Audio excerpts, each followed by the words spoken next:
miinjen cidha irratti malee jaalala keessatti hin barbaachisu. Jaalala keessan gidduu qaamni sadaffaan gallaan hariiroon keessan du'atti dhiyaateera. Isa kana beekaa. Abbaa manaa fi haadha manaa yoo taatan yookaan namoota rileeshnshippii keessa jirtanis yoo taatan amma dandeessanitti nama sadaffaa of gidduun gashina. Ajjaabiin kan barbaachisu guyyaa cidhaa irratti malee bultii yookaan hariiroo jaalalaa keessatti miti. Isin waan barbaaddan jettanii wal abaartanii wal loltanii wal reebdanii walitti araaramuu dandeessu. Garuu cidhi keessan si'a tokkicha isin gidduu dhaabee nama biraa gurra buunaan carraan isin walitti deebi'uuf qabdan hangasuma mara dhiphata. Kanaaf amma dandeessanitti yoo rakkoon jiraate waliima keessan wajjin mari'adhaatii furachuuf yaalaa. Amma dandeessanitti mana keessan keessatti dhimma keessan xumuradhaa. Fuutanii gad hin bayinaa. Nama sadaffaa iccita keessan hin barsiisinaa.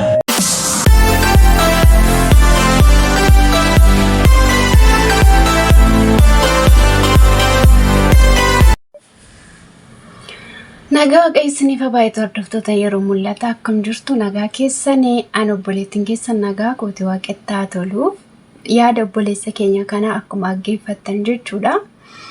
Baay'ee kan isin barsiisuuf jireenya keessan keessatti wanta of eeggachuu qabdan jechuudha. Yeroo baay'ee jechuudha dhimma miinzee ta'uu irratti miinzeen hanga sadarkaa 3-4ttidha. Egaa miinzee jechuun obboleessa lammaffaa isa jedhamu sanadha. Baay'ee ani gama kootiinis miinzee ta'ee argeera. Yeroo darbee wayii jechuudha. Asuma jirte ammallee miinzeen koo jechuudha. Baay'ee sargish irratti waan baay'ee argeera jechuudha. Barumsas fudhadheera akkamitti akka miinzee ta'anis argeera jechuudha. Dhugaa dubbachuu fi akkuma obboleessi keenya kana jedhe icciitiin keessan takka isin hirkaa baate jennaanii baay'ee ulfaataadha. Isinii galee mitiire qaamni sadaffaan icciitii haadha manaa fi abbaa manaa jiru gidduu jiru beeke jennaan hagamiyyuu itti dhiyaadha. Jaalladha agamiyyuu kabajaa agamiyyuu icciitii keessan isiniif haa eegu guyyaa tokko bahuu ishee naftu. Maaliif jennaan inni siriyaa akkasaa kan baay'ee jaallatuu fi kan baay'ee amanuu qaba ishees ta'u isa. Dabarsaatiin jechuudha icciitiin namoota gaa'ela qabanii ala baati jechuudha. Icciitiin nama yeroo ala ba'u immoo jechoota hin jirre daddabalachaa adeemaa jechuudha. Kanaaf gaafa wal fuutanii gaafa heerumtanii miinzeen akkuma miinzee isaatti jaalladha malee abbaa manaan koo akkasidha haati manaa koo akkasidhattanii deemtanii icciitii singidduu jiru miinzolii ittiin miinaadha yaadni obboleessa kanaa jechuudha. An yaada sana fudhadha maaliif jennaan obboloota koo bara kana akkuma inni jedhe gammachuun keenya guyyaa sargii sana qofaa icciitiin jiruuf jireenya ammoo jechuudha unuma wajjin hafa. Isinii galee mitiire maqaa baatee fi karaan baateen deebituu jedhama. Kanaaf dhugaa dubbachuu fi kuni gaafa sargii qofaallee otoo hin taane sadarkaa hiriyyummaatti illee qaama sadaffaatti icciitii ofii himachuun baay'ee rakkoodha bara kana keessa jechuudha. Isinii galee mitiire yeroo tokko namni tokko miira aariirraa kan ka'e baasee hiriyaa isaatti himata. Fakkeenyaaf yookaan jaalallee haa ta'u yookaan immoo abbaa manaa haa ta'u har'a wal lolanii haa ta'u gaafa namni immoo wal loluu hiriyaa isaa bira yookaan immoo garuma isaaf ta'etti deemuus danda'a mitiire. Akkasuma immoo yookaan ototi boossuu yookaan immoo ototi miira aariitiin fuula guuramtee deemtu. Otoo si arge hiriyaan keessa jaallattu tokko yookaan hiriyaan dhiiraa tokko otoo hiriyaa isaa arge maalatu har'a maal taateetta maalatu har'a fuulli kee sirrii miti rakkoo jiramoo yoonni siin jedhe jira. Amma fakkeenyaaf rakkoon hiriyaa sana waliin taanee furruudha yoo ta'e ittan himaan garuu rakkoo anaaf abbaa manaa koo gidduu jiru taanaan miira aarii sana keessatti yoon itti hime aariin namarraa darbiti mitiire booroo anaaf abbaa manaa koo araaramuu dandeenya mitiire garuu miira aarii keessa ta'ee icciitii koo yeroon boo'u sana yeroon aaree jiru sana boo'ee himadhee jennaan hiriyaa koo isa bakkee sanatti icciitiin keenya baatee jechuudha. Kanaaf har'a yoo hiriyaa kee nama gaa'ela waliin godhattu wajjin wal lolte abbaa manaa isa waliin jiraattu wajjin wal lolte icciitii kee baastee himachuun gaarii miti. Yoo hagam aartee jirta ta'eyyuu hiriyaan sun yoo si sossobee icciitii sana baruudhaaf yoo si sossobee rakkoo jiru baruudhaaf yoo hubachuu sitti siqu jechuudha. Yookaan dubbii sana irra keessa ittiin yookaan immoo jechuudha miira aarii biraa ittiin yookaan immoo jechuudha wanta booru si gufachiisu waan abbaa manaa duukaa gaabbii ta'u otoo hin taane jechuma tokko walitti buunee jirra akkasii dhimma xinnoo irratti kana ka jedhuma malee icciitii isa gadi fagoo isin irratti mata duree godhatanii wal loltan sana itti himuun baay'ee ulfaata. Jireenyi nama baay'ee yeroo ammaa kana namoonni baay'een bakka oduu of keessatti hin qabannu jechuudha. Sinii galee miti namatti odeessuun oduu dabala. Jaalala nama keessaa aamsa jechuudha. Kanaaf of eeggannoo haa goonu.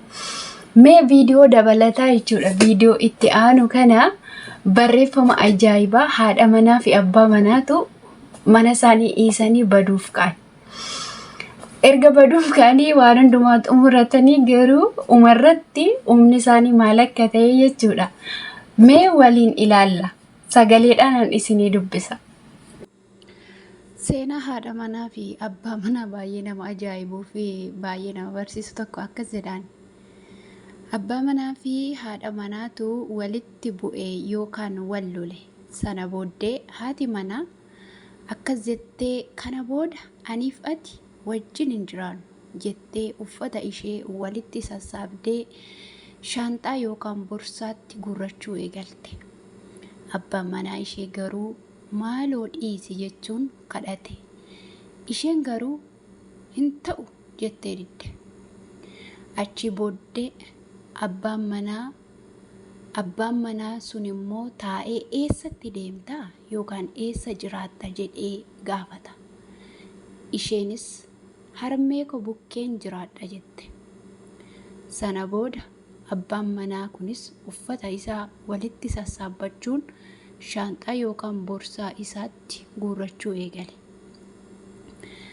Achi haati manaa isaa dhaabbattee ilaalte ati yoo maal gochaa jirtaa jettee gaafatte. Innis anis nan deema jechuun deebiseefi. Isheenis eessa deemtammoo jettee gaafatte. Innis harmee koo bukkeen deema jechuun deebiseefi. Isheenis deebistee ijoollee hoo eenyutti dhiistee deemta jette. Inni immoo akkas jechuudhaan deebiseefi. Ijoolleenis harmee isaanii bukkee haa deemanii jedhee deebiseef.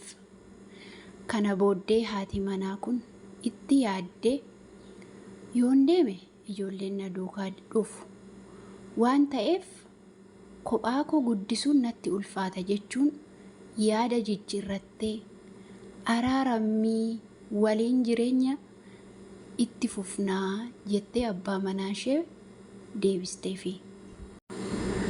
Kanaaf haati manaaf abbaan manaa kun araara buusanii jireenya isaanii ijoollee isaanii waliin itti fufan. Mee miira aarii keessatti jireenya murtoo daftaniin fudhatina. Jireenya keessan walitti bu'uun numa jiraata. Wal dhaga'uu fi waliif obsuun gaariidha jedha barreeffamichi. Egaa as kanatti akkuma ani dura yaada waa'ee gaa'ilummaa yookaan immoo waa'ee miinzee yookaan qaama sadaffaa gidduu gaa'ila nama tokko yookaan gidduu haadha manaa fi abbaan manaa galuu jedhamee yaada tokko dubbatamaa ture irratti asirrattis immoo barumsa guddaa tokko arganna jechuudha. Annan badaa ati badii otoo jedhamee jireenya diiguu ta'a. Kanaaf diiguutu nama dhiba malee ijaaruun baay'ee ulfaata. Kanaaf jireenyaa fi jiruu keessatti yeroo hundumaa miira aarii keessatti murtoo badaa yookaan immoo murtoo boruutti gaabbamee jireenya namaa mana namaa diiguu fudhachuun sirrii miti. Waaqayyo nu haa gargaaru, waaqayyo isin haa gargaaru. Warri gaa'ela keessa jirtan jabaadhaa. Warri immoo itti deemaa jirtan immoo ogummaa isaa horadhaa. Waaqayyo hunduma keessaniif gaa'ela eebbifamaa haa laatu.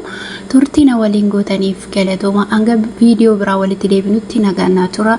Kan immoo like comment gochuu hin dagatinaa, subscribe gochuu hin dagatinaa. Shalom.